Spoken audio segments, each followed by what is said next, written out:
There are exactly 5 specific realities that occur when a parent prays for children who break their heart. While most people understand the basic process of pleading for their family in times of sorrow, 90% completely miss the third reality, which holds the very secret Mack Smith used to anchor her family through unimaginable tragedy. Today we walk through all 5 step by step, starting with the first glorious truth. The first reality of profound parental prayer is the covenant of persistent intercession. Everything you know about a mother's prayer is likely missing the magnificent spiritual weight of what actually happens when you kneel on behalf of a wandering child. Joseph Smith's mother, Mack Smith, did not merely hope for her children. She waged spiritual warfare for them. When her children faced life-threatening illness, or when the mobs later raged against her family, she did not pray passive prayers of mere comfort. She engaged the heavens with a terrifying, beautiful exactness. This is found in her own recorded history, where she describes pleading with the Lord until she received an absolute, undeniable assurance that her family would be preserved in the eternal sense. Let us understand what this means for you. It is not simply asking God to fix a temporary problem. It is stepping into a sacred mediatory role. When you pray for a child whose choices have shattered your heart, your spirit is literally standing in the gap between their mortal confusion and their eternal destiny. I once met a woman named Margaret who was fighting a lonely, grueling battle for her eldest son. He had left home in a storm of anger, abandoning every value she had painstakingly taught him. For 3 years, Margaret's life was a cycle of late-night pacing, staring at the phone, and crying into a worn carpet in her bedroom. She told me she felt her prayers were bouncing off an iron ceiling. The grief was a physical weight, a tightening in her chest that never eased. But then she discovered how Mack Smith prayed during the darkest days of the Missouri persecutions. Margaret realized she had been begging God to quickly change her son's mind, rather than claiming him through the eternal covenant she had made. She changed her prayers from desperate begging to authoritative claiming. She began to say, "Lord, he is mine, and I am thine, and I bind him to thee through my faithfulness." The transformation was not instantaneous in her son, but it was instantaneous in Margaret. The suffocating anxiety broke. She felt an overwhelming, powerful canopy of light settle over her home. How does this affect you today? How do you prepare your heart to pray with this kind of power? First, you must shift your language from fear to faith, declaring your trust in the Lord's long-term timeline rather than demanding short-term relief. Second, you must identify a specific physical space in your home where you lay this burden down daily, refusing to carry it with you into every hour of your day. Third, you must actively thank God for the child's ultimate return, expressing gratitude for the unseen work heaven is doing right now, even while your physical eyes see no evidence of change. That is the first magnificent truth. Now the second reality, which changes everything about how you view your current pain. The second truth is the armor of maternal vision. When we read the historical accounts of the early restoration, we often focus entirely on the prophet Joseph Smith. But heaven was communicating with his mother long before the first vision. Mack Smith had profound, detailed dreams and visions that guided her family through devastating poverty, crop failures, and deep religious confusion. This is found in the earliest pages of her biography. Notice something incredibly important here. She did not allow her current, devastating physical reality to blind her to the spiritual potential of her children. Even when Joseph was just a boy enduring a horrific leg surgery without anesthesia, or when Alvin died suddenly, breaking the family's heart, Lucy maintained a fierce, unyielding vision of their eternal purpose. She saw what they were to become, not just what they were suffering in the moment. Let us break down this profound concept. The world will tell you to look at your child's current destructive behavior and adjust your expectations downward. The world says to protect yourself by detaching. But Revelation shows us something entirely different. True maternal and paternal vision requires you to look straight through the addiction, the anger, the apathy, or the rebellion, and speak to the eternal identity hidden beneath the debris. I knew a father named Arthur who was entirely consumed by this exact struggle. His daughter had spiraled into severe substance abuse, and every conversation they had ended in screaming matches and slammed doors. Arthur was exhausted, completely drained of the fatherly affection he once felt, replaced only by a cold, protective numbness. He sat in my office one afternoon, staring blankly at the wall, and confessed he could no longer see the little girl he had raised. I shared with him the reality of Mack Smith's vision. I told him about how Lucy, standing on the freezing shores of Lake Erie with a company of saints, facing impassable ice, did not see a frozen wasteland. She saw a path, and she demanded the saints pray until the ice broke. Arthur needed to look at his daughter's frozen, hostile exterior and see the glorious spirit trapped beneath it. He went home and changed his entire approach. Instead of reacting to the addict, he began speaking exclusively to the daughter of God hidden inside. When she screamed at him, he would quietly respond, "I know who you really are, and I love you too much to believe this is the end of your story." Took months, but one evening the ice broke. She collapsed into his arms, sobbing, asking for help. Because Arthur held the vision when she could not, he became the safe harbor she navigated toward. How do you apply this second reality today? First, you must deliberately separate your child's divine identity from their current mortal behavior in your own mind. Second, you must find an old photograph of them during a time of innocence and let it serve as a daily visual anchor of their true self. Third, you must change how you speak to them, deliberately using words that call upon their highest nature rather than criticizing their lowest moments. This brings us to the third reality, and pay close attention, because this is the profound secret that 90% of people completely misunderstand about enduring family heartbreak. The third truth is the sanctuary of surrender. Many think that ultimate faith means praying hard enough that God forces a miraculous rescue.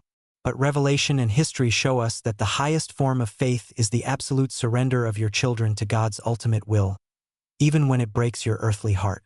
As we uncover this staggering truth, the very sanctuary of surrender, if you are finding hope in these eternal realities, I invite you to subscribe to our channel right now and join a community that continually seeks these sacred depths, because heaven is actively speaking to families today, and you do not have to walk this path alone. Let us return to Carthage, Illinois. When Mack Smith was brought to the mansion house to see the lifeless bodies of her sons, Joseph and Hiram, she faced a sorrow that would have destroyed a lesser soul. She had already buried Alvin. She had buried Don Carlos. She would soon lose Samuel. Looking upon the murdered prophet and patriarch, she cried out in agony, my God, why hast thou forsaken this family?" But notice what happened next. She records that a voice spoke directly to her soul, saying, "I have taken them to myself, that they might have rest." In that devastating moment, Lucy did not abandon her faith. She surrendered her desperate earthly desires to a higher, eternal reality. She realized that her sons were never entirely hers. They were the Lord's, and He had claimed them for a higher work. Let us deeply understand what this means for you right now. It is not abandoning your child. It is elevating your trust. When you have done everything in your power, when you have prayed until your voice is gone, when you have loved until your heart is entirely depleted, you must reach the sacred altar of surrender. You must hand them back to God. A mother named Eleanor walked this exact path. Her son had not died physically, but he had entirely severed himself from the family, moving across the country and cutting off all communication due to deep-seated misunderstandings and bitterness. Eleanor spent 2 years trying to manipulate circumstances, sending guilt-ridden letters, and trying to orchestrate reunions that only pushed him further away. The harder she gripped, the more he pulled away. She was slowly dying of a broken heart. One night, in a moment of utter exhaustion, she fell to her knees and finally enacted this third truth. She stopped asking God to bring him back on her timeline. She simply said, "Father, he is in your hands now. I surrender my need to control his journey. I trust that your spirit can reach him where my words cannot." The peace that washed over her was absolute and magnificent. She stopped forcing contact. She began living in joyful anticipation rather than anxious dread. And remarkably, 18 months later, free from the pressure of her anxiety, her son made the first tentative phone call home.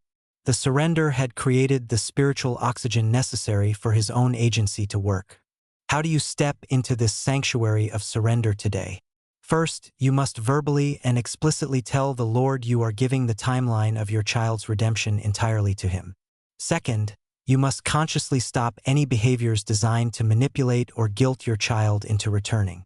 Third, you must refocus your daily energy on your own spiritual joy, proving to the heavens and to your family that your faith in God is not contingent on your child's immediate choices. Now the fourth profound reality. That is the truth of surrender. But here is the magnificent fourth truth: the power of recorded faith. Most people believe that their prayers and tears are temporary, evaporating into the air the moment they are offered. But Mack Smith understood something extraordinary. She knew that a parent's faith must be permanently recorded to serve as a generational bridge. After enduring the loss of her husband and most of her sons, Lucy did not retreat into silent mourning. She dictated her history. She meticulously recorded the miracles, the struggles, the angelic visitations, and the unwavering faith of her family. This is found in the foundational texts of the Restoration. Why did she do this? She did this because she understood that memory is fragile and future generations of her family, and the entire church, would need an iron rod of testimony to cling to when their own faith wavered. Did you see that? It is not just about keeping a diary. It is about forging a spiritual weapon for your descendants. When a child breaks your heart, when they wander into dark and dangerous paths, your instinct is often to hide the struggle, to feel shame, or to stop recording your family's history because it does not look like the picture-perfect ideal. But this is exactly when you must write. You must document your relentless faith in the face of their rebellion. I once counseled a man named Thomas who was deeply estranged from his daughter. She had adopted a lifestyle that was fundamentally opposed to everything he held sacred, and she had made it clear she wanted nothing to do with his religion or his God. Thomas was heartbroken and felt like a complete failure as a father. I asked him what he was leaving behind for her. He looked confused. I explained Mack Smith's pattern. I told Thomas to buy a thick leather journal and begin writing. Not a journal of complaints, and not a journal of despair. I told him to write a record of his faith. I told him to document every time the Lord comforted him, every time he felt a profound love for his daughter, and every spiritual witness he received that she was still a child of the covenant. He spent a year filling that book. He wrote about the magnificent peace he felt in the temple while praying for her. He wrote about the tender mercies that sustained him. He did not give the book to her immediately. He simply kept it as a testimony. Years later, when his daughter hit a devastating rock bottom and felt entirely worthless and unlovable, Thomas handed her the journal. She read a year's worth of documented proof that while she was at her worst, her father's love and faith in her divine potential never wavered for a single second. That recorded faith became the exact ladder she used to climb out of her darkness. How does this affect you today? First, you must obtain a specific journal dedicated entirely to recording the spiritual victories and faith-promoting moments regarding your wandering child. Second, you must commit to writing in it even on the darkest days, specifically noting how the Lord is sustaining you. Third, you must explicitly state in writing your absolute conviction that the Savior's atonement is infinitely stronger than your child's current mistakes. That is the fourth reality. Now we arrive at the fifth and final truth. And this is the most glorious revelation of all. The fifth truth is the eternal bridge of a parent's tears. The world views grief, sorrow, and tears over wandering children as a sign of failure, a useless byproduct of a broken home. But Revelation teaches us that God collects these tears and consecrates them as a refining fire. Think of Mack Smith in her final years. She had outlived her husband, Joseph Sr., and her sons Alvin, Don Carlos, Joseph, Hiram, and Samuel. She lived with the constant, heavy reality of extreme loss. Yet, those who visited her in her final days described a woman of unimaginable spiritual majesty, a woman who seemed to have one foot permanently planted in the heavens. Her grief did not destroy her. It expanded her soul until it was large enough to comprehend the eternities. Let us understand the profound mechanics of this truth. The sorrow you feel right now for your child is not a punishment. It is a divine expansion. The Lord is using this exact heartbreak to carve out caverns in your soul, caverns that will eventually be filled with an extraordinary capacity for celestial joy. You are learning to love exactly as God loves, with a love that is persistently, painfully, and beautifully unconditional. I knew a wonderful mother named Sylvia who wept bitterly because she felt she had failed her children. 2 of her 3 children had officially removed their names from the church records, and Sylvia carried a crushing, toxic burden of guilt. She believed her tears were an admission of defeat. But then she began to study the life of Mack Smith and the profound teachings of the prophets regarding wandering children. Sylvia learned that the tentacles of the divine covenant reach deeper and wider than any human choice can sever. She realized that her nightly tears were not a sign of weakness. They were the very mortar building an eternal bridge back to heaven for her children. When Sylvia finally grasped this, her entire countenance changed. She stopped apologizing for her sorrow and started consecrating it. She told the Lord that she would gladly bear the weight of this broken heart if it meant her children would one day feel the gravitational pull of her love drawing them back. The heavens opened to her. She received a distinct, overpowering impression that her children were still securely held in the protective care of angels assigned specifically to honor her faith. How do you prepare today to build this eternal bridge? First, you must immediately stop blaming yourself for the choices your adult children make, recognizing that agency is a divine and necessary gift. Second, you must view your deep emotional pain not as an enemy, but as a sacred fellowship with the Savior, who also weeps over his wandering children. Third, you must continually declare into the darkness that your family is bound together by priesthood power, a power that defies all earthly odds and spans the gulf of eternity.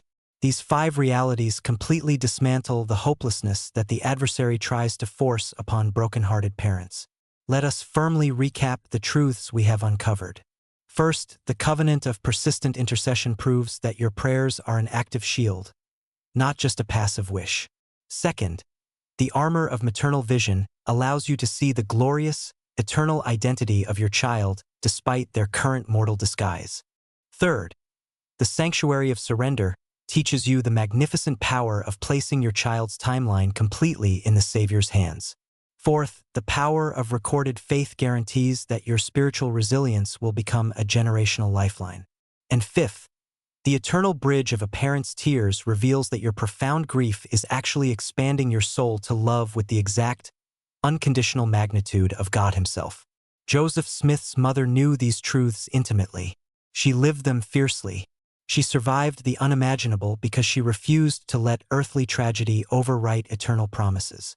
I have seen this truth play out in the lives of those I have spoken with, and I believe it is playing out in yours right now. You are doing a profound, unseen work. Your testimony of these thin moments, your quiet endurance, and your relentless prayers may be the very light that another weary soul needs to see today. If you have felt the profound weight of these truths, share your witness with those around you. Stand firm in the covenant. Document your relentless faith. Leave your witness below to strengthen this community. Like and subscribe to continue uncovering these sacred patterns, and trust with absolute certainty that heaven is moving right now on behalf of the children you love.